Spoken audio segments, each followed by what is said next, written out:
Xesús, que está por aquí, tamén membro da directiva, decía que quería que levara a palabra Birras, eu quería que levara a Celta, entón, pois, non tuvo moito detalle, moito debate máis que ordenar as palabras, non? A verdad que, bueno, a peña, non somos unha peña de parroquia, que é moi bonito ser unha peña de parroquia, xa non é que porque seamos solo de Valladares, senón porque pertencemos pois a Matamá, a Leade, a Bembrive, a Tamán, a todas as parroquias da contorna, e incluso pois pasamos Oteiras, que temos un comando aí moi potente de Baixo Miño, que levan con nos desde o principio, e agora tamén un comando de Gondomar, do Alto Valmiñor, que tamén veñen bastante fuerte. Que agora pouco claro. Un pouco a coordinadora da bancada, bueno, estuvimos aí do principio, estamos peleando un pouco sempre polas iniciativas que podan comentar o celtismo e ser un pouco tamén reivindicativo. Logo, bueno, isto vai un pouco máis pos máis pequenos, ao acabar un pouco o coloquio, vai-se vos pasar, podes facer algunhas preguntas, entón, pois, ide pensando algunha que irades facerlle, vale? E nada, contentos,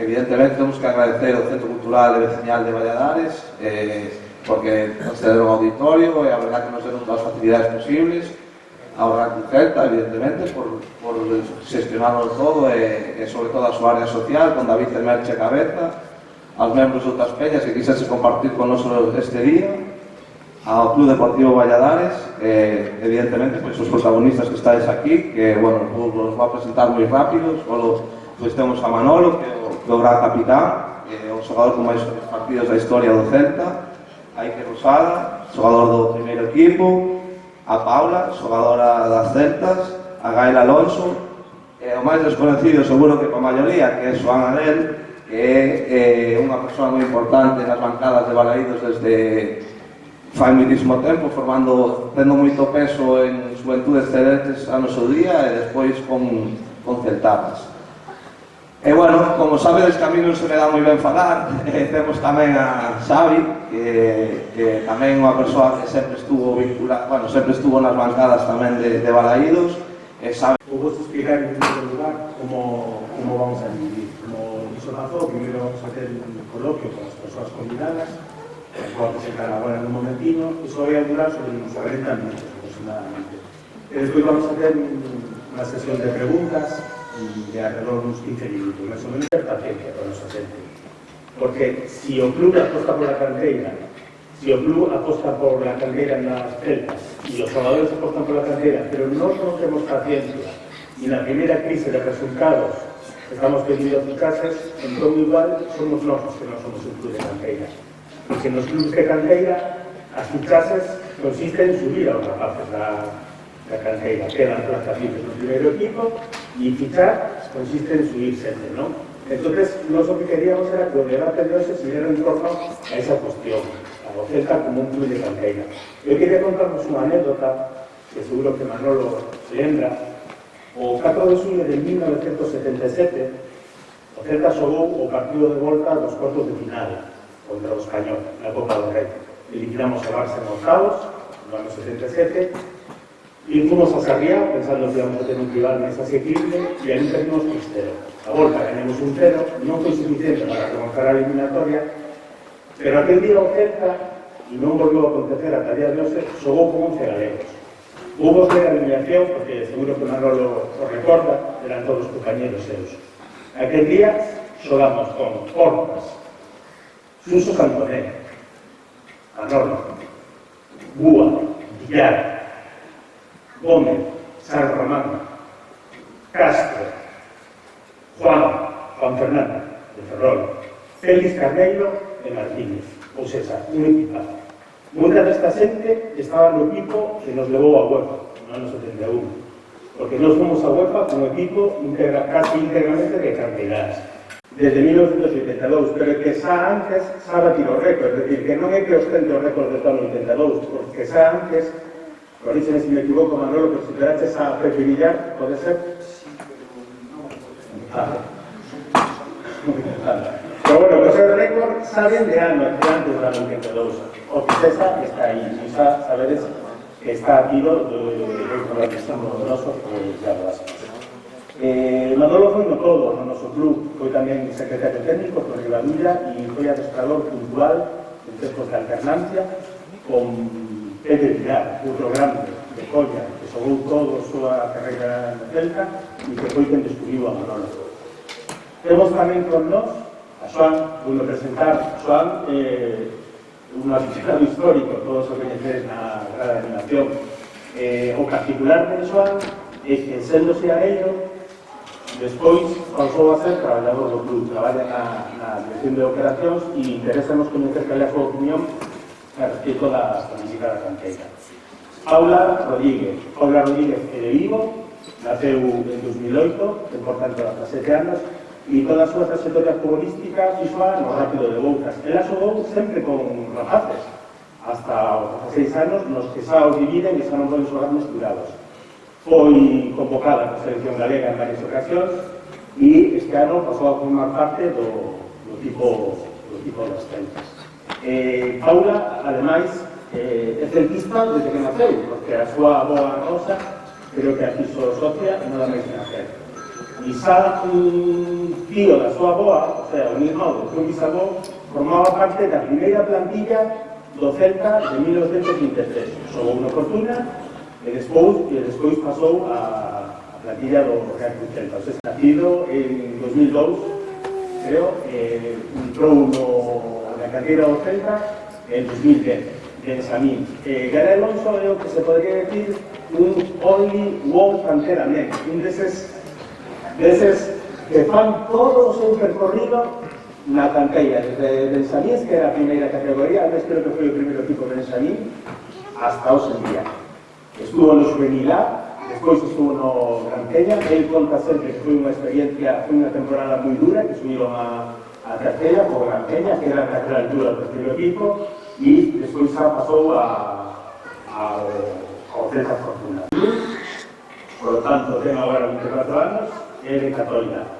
Catoira é un concello que todos coñecedes, porque está aí, nos Filhos de Ulla, en as Torres do Oeste, que mandou construirse en Mire, para defender os seus distintos, e ademais, hai un concello coñecido, porque é o único concello de Galicia que ten niños de dentro, pero dos vellos.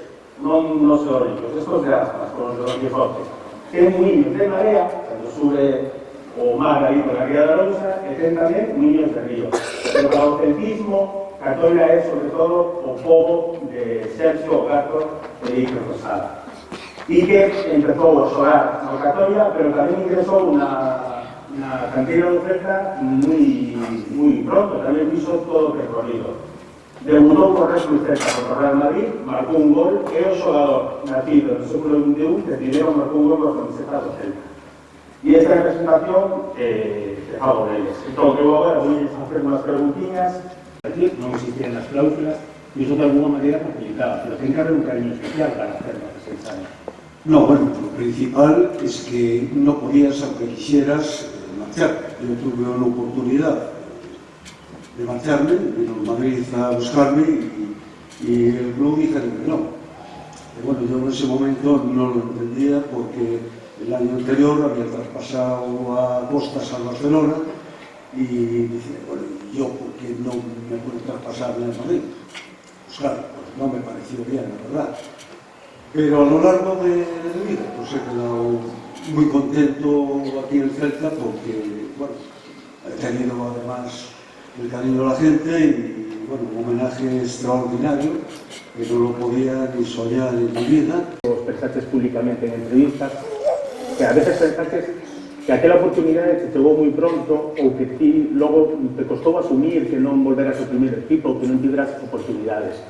Quizás é un tópico, pero sí que se pode decir neste caso que o máis fácil non é pegarse, non manterse, non?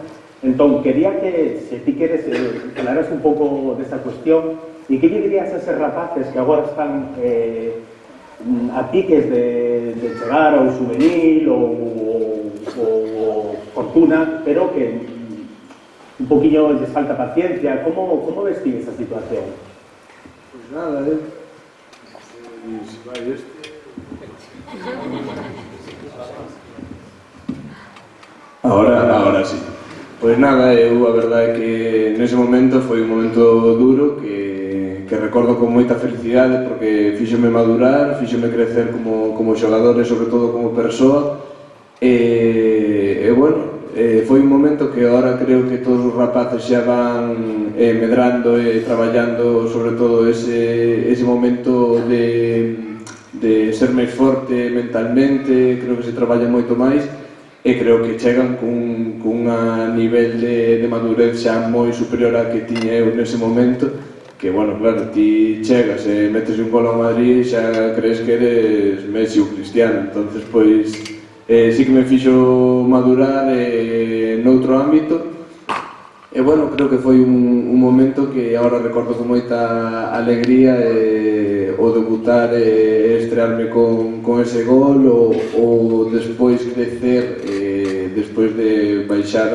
ata o juvenil outra vez para volver a coller minutos e, bueno, creo que todos os rapaces, como xa dixen antes, creo que están traballando moito máis a ese nivel mental que eu nese momento.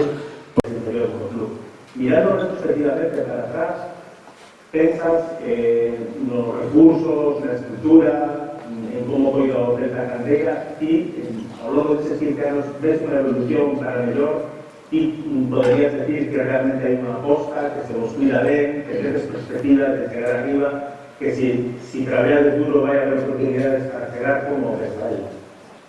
Bueno, yo creo que sobre todo lo que dices de que nos cuidan mejor, sí que es verdad, que ya desde cadetes juveniles, cuando ahora están entrando a la madroga, al futuro, se ve que están más involucrados en el tema de la fuerza, que es algo que, por ejemplo, en mi caso, nos faltaba un poco, nos fuimos a entrenar con el primer equipo, y es algo que sí, que ves mejoría en el tema de los fisios, de los preparadores físicos, de los entrenadores, que están mucho más preparados y que eso nos ayuda para subir. Donde estoy, ¿no? Pero bueno, al final te vuelve a hacer más fuerte mentalmente y eso te ayuda para ser futbolista. Muy bien, seguiremos después con una segunda tanda. Paula, el turno. Paula aquí, hablamos rápido de Bocas, sale noticia de que se vaya a fundar estas celtas y eres una de las elegidas. Además, no tengo caso, eres celtista. Contanos cómo viste ese día. Enteré que se iba a hacer Celta femenino, me puse contentísima. Yo no sabía que me iban a llamar a mí, pero ya solo tener la sección femenina en Celta es un avance muy grande para el fútbol gallego femenino, porque hasta ahora al final solo estaba el Depor, y que se haga el Celta al final con los medios que nos están poniendo y que nos están dando todas las facilidades y estaban confiando muchísimo en nosotras, pues es increíble. Y además, bueno, en el momento de que me dijeron que me llamaran, que contaban conmigo y que tenían que formar parte, pues para mí es un sueño, obviamente. Yendo a Valencia desde pequeña, pues poder jugar con el escudo de mi vida es algo que siempre digo que es un sueño. Y nada, estoy súper contenta. A menos que la cosa siga así, yo creo que el club tiene mimbres para estar muchos años a un nivel importante. Eso no quiere decir que si aparece un jugador de fuera que pueda aportar algo más, como sea el caso de este año, ¿no?, del chico este de Marcos Alonso, pero ficharon y aportó, bajo mi punto de vista, mucho al club. Hoy aquí están, pues, no sé, 10, 12, 14 chavales ahí en el club, pero además estoy sorprendido de lo bien que lo hacen, porque sale uno, sale otro, y bueno, pues una categoría que parece que lleva menos un año en primera división. O sea, la gente que hay en Balaidos, vamos, que es... Cantas veces sentiches na banqueta que o teu equipo tiña ter o teu apoio? Eu creo que sempre. Ao final, cando ti non estás xogando ou cando sales de xogar, creo que cando chegas á banqueta, creo que é importante que sigamos animando, que teñen que ter o que decía Paula antes, a afición é o número 12, pois nós desde fora temos que animar aos nosos 11 compañeiros que están dentro do campo para que sigan pelexando, sigan intentando ter ese resultado que queremos, creo. Yo, la verdad es que animo al Celta, a todo el equipo, pero hombre, siempre yo creo que todo el mundo, allá Guaspas, es la igual al Celta y si tengo que decir uno, yo creo que sería él. Moitas gracias. Pregunta para Paula. Ti, se xogaras, imagínate, nun equipo de primeira división, cal é o que xogarías? O ficharías por él? Bueno, no sé, la verdad, ojalá llegue a conocer la primera división, pero si tuviera que elegir al final uno de ahora, supongo que sería el Barça, porque hombre, ya que estamos puestos a elegir, pues el mejor supongo, ¿no? Cal é a tua xogadora favorita do Barça? Del Barça, la verdad que a mí me gusta mucho Yana, que es central, así también joven, de la cantera, me gusta bastante. Quen dirías que o que cando en un partido vas perdendo sempre está animando e animando e animando? Eu creo que xa se ve. O que morre na banquillo ou no campo é Iago, vese en todos os partidos, entonces non... Vale, gracias. Tamén éramos moi brutos e as plantas da miña avoa pois sempre tiñen o mal de estar xogando nós, entonces, bueno, pois escondíamos por aí e xogábamos como podíamos.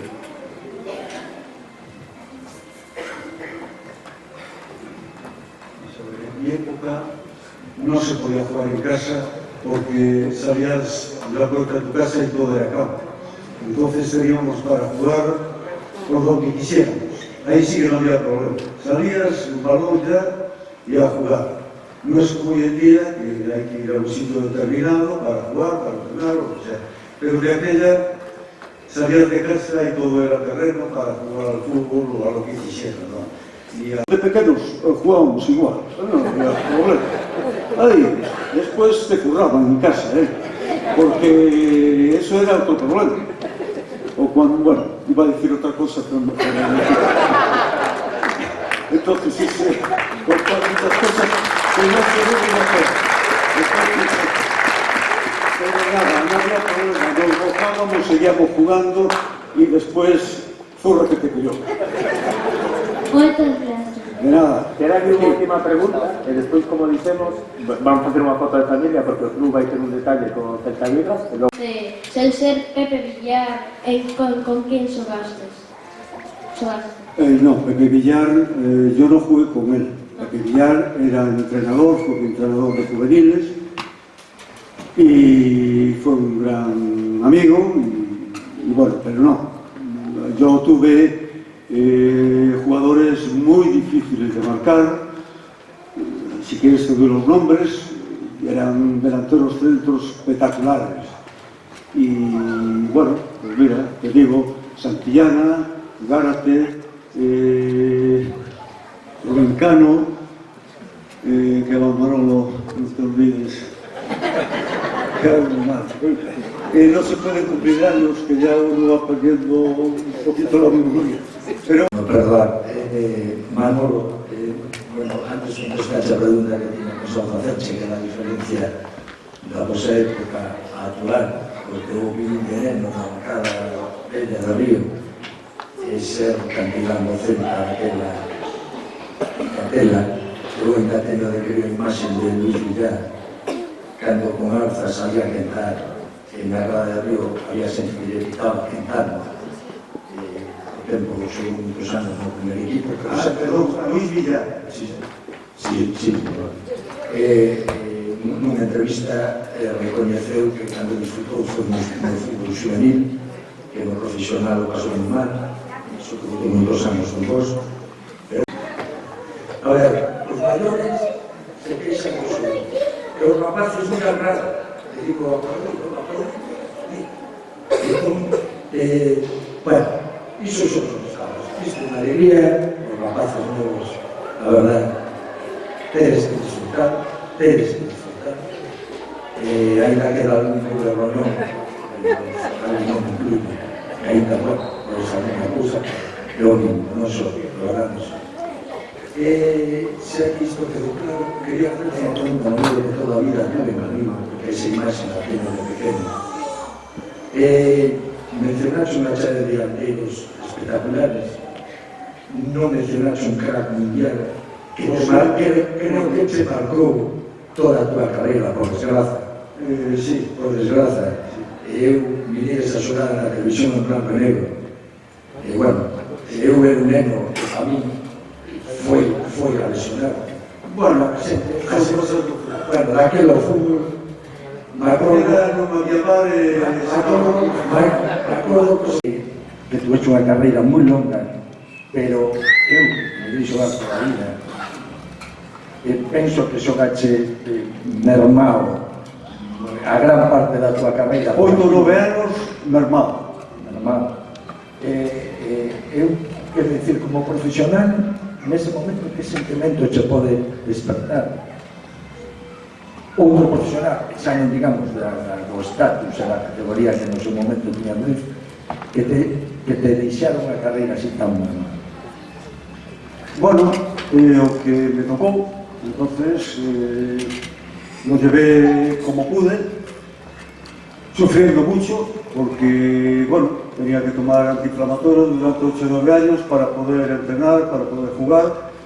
No doblaba la rodilla y, bueno, pues cojo perdido, pero bueno, me aguantaron aquí. Los minutos de crisis eran pocos, había que dar tiempo para que se acostumbrara. Sí. Pero bueno, solo podemos vivir este momento. exactamente, yo me alegro. A ver qué pasa. Eso es fundamental.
Muchas gracias.